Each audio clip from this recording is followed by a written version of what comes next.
તમે આપના વ્યુઅર્સને એ કંઈક સોલ્યુશન આપી શકો કે ઘરની પસંદગી કરવી હોય તો કઈ બાબતનું ધ્યાન રાખવું જોઈએ? ઓફકોર્સ ઘર લેવા માટે પહેલાં તો તમારે પર્સનલી જે વ્યક્તિની કુંડલી બહુ જ જરૂરી છે, કેમ કે એક જ ઘરમાં એક માણસ કરોડપતિ થઈ શકે છે, બીજો રોડપતિ પણ થઈ શકે છે.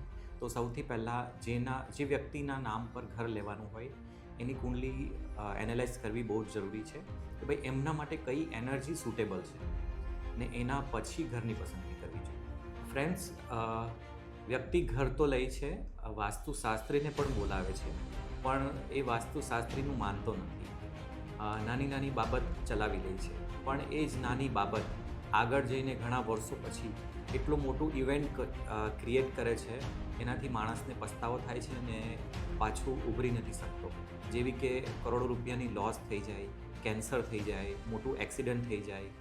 માણસ ઇન્ટિરિયરનું બજેટ તો લગભગ દોઢું ડબલ કરી નાખે છે, પણ વાસ્તુમાં એટલું બધું ધ્યાન આપતો નથી. ઘણી બધી બાબતો એ ઇગ્નોર કરે છે. તો ફ્રેન્ડ્સ, મારું એ જ કહેવું છે કે નાની નાની એનર્જી પણ જો ડિસ્ટર્બ થઈ હોય તો તમે ઇગ્નોર નહીં કરો, એની રેમેડીઝ કરાવી દો, કે આગળ જઈને એ બહુ મોટું સ્વરૂપ